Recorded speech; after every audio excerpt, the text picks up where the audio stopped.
All right, welcome to the Coach Tube. For this next training, we're going to move down to building a relationship, and we're going to focus on designing and redesigning the alliance with your students. I personally feel like this is probably one of the most important coaching competency, because this is how the operation of the relationship is going to look like as you move forward. And for the most part, the part where it comes from the coach is really kind of the principles of the program, you know, the competencies and everything else. But then the part that comes from the students is pretty much, I would say, 95% of everything in how you design this alliance is really coming from the student. It's very important for the coach to be able to hold the foundation of the program in the forefront of the relationship, but also what does this program represent to the students? It's just like a marriage, right? So it's like the competencies, the requirements, everything about the program, and then it's what the relevancy of this program is for the students. How do they want to show up? You know, what are their weeklies going to look like? And then you combine it together. And it's important to also be able to make sure that the students are aware of this. And this is something that you can do throughout the journey of the program. So when when the student starts, as you're building relationship with the student, you have that phone conversation around designing the alliance. What does that look like? What does it look like for you to keep them accountable? What does it look like if they miss a deadline and they want to connect? And then the other part is, as they continue on, if you see that, you know, their pace or their progress is beginning to go down, you can bring that back up so you can figure out, okay, do we need to redesign our alliance as we move forward? A lot of times, this is something that the coaches sometimes feel a little bit scared of doing because they don't want to step on the student's toe. But I always say it's an invitation. Once the student says, I want to do this, I want to do that, that's inviting you into what they're saying that they want to do. And then as a coach, you leverage that in order to keep them accountable because it's coming from them.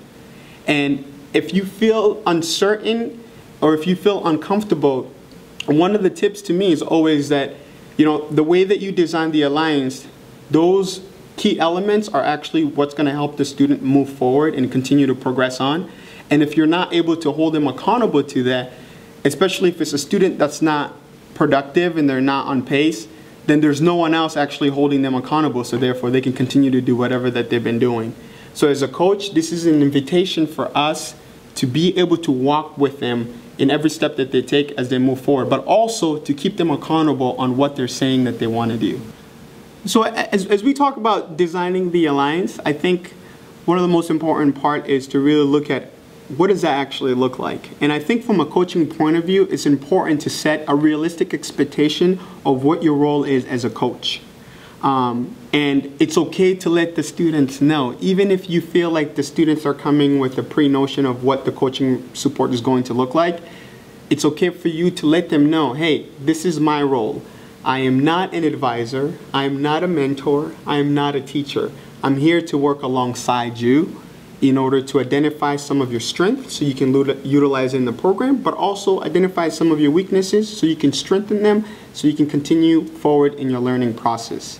I've had students where early on when they first started, it's almost like you get the sense that they kind of want to test you out a little bit because, you know, whatever way that they're depicting the relationship is going to be like, that's what they're coming with. And I found myself at times, and I've developed this, I just didn't have this over time, I developed this as a coach. I found myself at times, sometimes I just have to kind of slow down the conversation and really explain to the student what the relationship is going to look like, what the support is going to look like, and make it clear to them so they understand that how they can utilize me as their coach and what is it going to look like moving forward.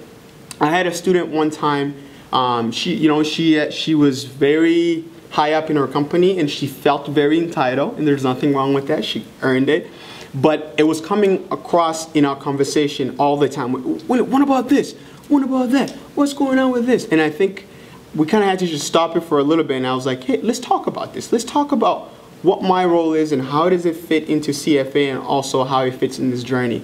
And ever since that conversation, I felt like even how she utilized me completely changed. it still is in a very coaching way. So the way that I was communicating with the students based on who she is and what I thought was relevant in order to get the point across. I've also had students where we've done coaching homeworks. Those tends to work really well based on what they want to do. So if they say, oh, I want to make sure that I submit this project by next week by the time we connect. So sometimes I say, hey, if it's in the beginning of the week that we're connecting, I say, can you send me an email update at the end of the week of where you are? And then when we connect next week, we can talk about what you were able to do. So that's taking what the students are saying and giving it right back to them and creating tangible tasks that they can refer to in order to get what they're saying that they're going to get done.